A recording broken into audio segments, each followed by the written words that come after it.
عرب کے قبیلے میں غیر مسلم شادی شدہ عورت رہا کرتی تھی۔ اس کا شوہر بہت بڑا بزنس مین تھا۔ ایک مرتبہ اس نے سنا کہ ملک عرب یعنی مکہ میں اللہ کے آخری نبی جو اللہ کے محبوب نبی ہیں ان پر ایک سورت نازل ہوئی ہے جس کا نام ہے سورۃ الفاتحہ، جس میں ہر بیماری سے شفا موجود ہے۔ وہ جس پر بھی دم کی جاتی ہے یا پڑھ کر پھونکی جاتی ہے وہ انسان اچھا ہو جاتا ہے، یہاں تک کہ اس میں بے شمار برکات ہیں۔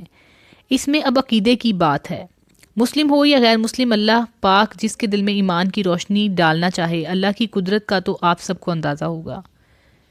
اب کسی شخص سے اس عورت نے سورۃ فاتحہ سیکھ لی، پھر جب اس نے سورۃ فاتحہ کا ترجمہ پڑھا تو اس کی آنکھوں میں آنسو آ گئے۔ وہ جب بھی یہ سورہ پڑھتی تھی اللہ تعالیٰ اس کے بگڑے کاموں کو سنوار دیتا۔ ایک دن اس کے بیٹے کو ایک خطرناک زہریلے بچھو نے کاٹ لیا۔ بڑے بڑے حکیموں طبیبوں کو بلوایا گیا، سب نے یہ کہہ کر جان چھڑوا لی کہ اس بچھو کا زہر بہت خطرناک ہے، اس بچے کا ہم کچھ بھی نہیں کر سکتے، تمہارا یہ بچہ بس کچھ ہی دیر کا مہمان ہے۔ ماں کا رو رو کر برا حال تھا اور شوہر اپنے خداؤں کی عبادت کر رہا تھا، ان سے مدد مانگ رہا تھا۔ پھر جب کوئی حل نہیں نکلا تو اس عورت کو یاد آیا کہ سورۃ فاتحہ کے بارے میں اس نے پڑھا ہے کہ اس میں ہر بیماری سے شفا موجود ہے۔ اس کے دل میں خیال آیا کہ اگر میں اسے پڑھ کر اپنے بچے پر دم کروں تو کیا میرا بچہ ٹھیک ہو جائے گا؟ کیونکہ اللہ تعالیٰ نے اس عورت کو ایمان کی طرف لانا تھا، اس کے دل میں اسلام کی محبت مزید پیدا کرنی تھی، تو اس کی زبان میں تاثیر دے دی۔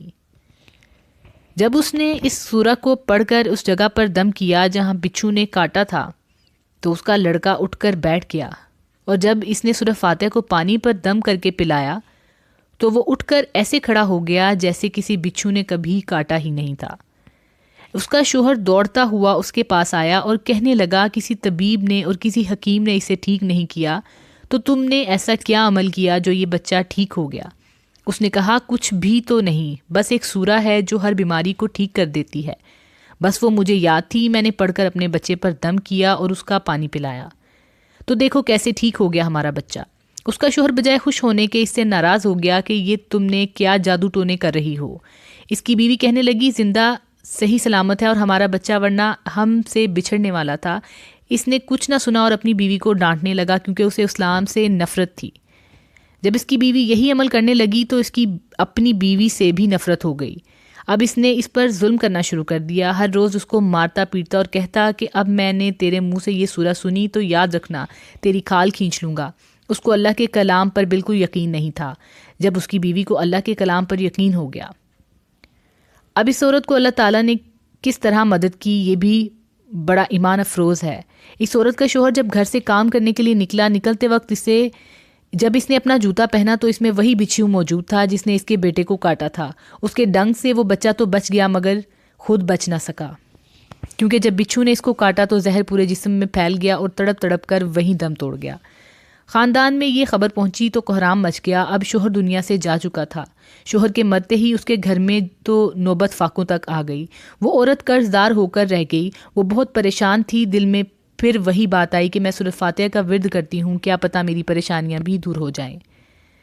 پھر وہ زور زور سے سورۃ فاتحہ پڑھنے لگی، چلتے پھرتے اٹھتے بیٹھتے سورۃ فاتحہ کا ورد کرتی رہی اور اسے اعتماد اور یقین سے پڑھتی رہی جس کا کوئی حساب ہی نہیں تھا۔ جب کوئی بندہ اللہ تعالیٰ سے امید لگاتا ہے تو اللہ تعالیٰ اپنے بندوں کی دعاؤں کو رد نہیں کرتا۔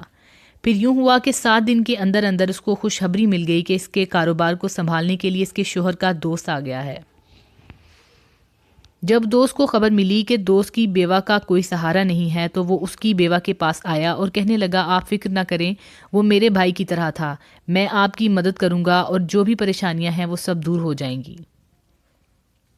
پھر اس شخص نے اس عورت کا سہارا بن کر اس کا پورا کاروبار سنبھال لیا۔ پھر دھیرے دھیرے جیسے زندگی پہلے تھی ویسے ہی ہو گئی۔ اس کے شوہر کے دوست نے اس عورت کو سورہ فاتحہ پڑھتے ہوئے سن لیا۔ اس نے پوچھا کہ آپ کیا پڑھ رہی ہیں؟ کیا یہ کوئی منتر ہے جس سے بہت فائدہ ہوتا ہے؟ مجھے بھی سکھائیے۔ اس پر وہ عورت کہنے لگی یہ کوئی منتر نہیں ہے بلکہ مسلمانوں کی مقدس کتاب قرآن مجید جو ان کے پیغمبر پر نازل ہوئی ہے، یہ اس میں سے ایک سورت ہے جس کا نام سورۃ الفاتحہ ہے۔ پھر کہنے لگی مجھے اس پر بہت یقین ہے، میں نے کسی سے یہ سورۃ فاتحہ سیکھ لی تھی اور اب میں چلتے پھرتے یہ سورت پڑھتی رہتی ہوں۔ وہ شخص کہنے لگا کہ آپ مسلمان کیوں نہیں ہو جاتی اگر اتنا ہی اس سورت کو مانتی ہے؟ وہ مزید کہنے لگا کہ اس سورت کی اتنی تاثیر ہے تو پورے قرآن کی کتنی تاثیر ہوگی۔ وہ عورت کہنے لگی کہ میں مسلمان تو ہو جاؤں لیکن میرا شوہر نہیں مانتا تھا۔ اس شخص نے کہا کہ اب تو آپ کا شوہر بھی نہیں ہے اور ایک سورت کے ساتھ آپ کی محبت دیکھ کر میں اتنا زیادہ متاثر ہوا ہوں کہ میں بھی آپ کے ساتھ مسلمان ہونا چاہتا ہوں۔ ہم دونوں قرآن مجید سیکھیں گے اور ضرور پڑھیں گے۔ وہ کہنے لگی جی آپ نے بالکل صحیح کہا، اور یوں وہ دونوں مسلمان ہو گئے۔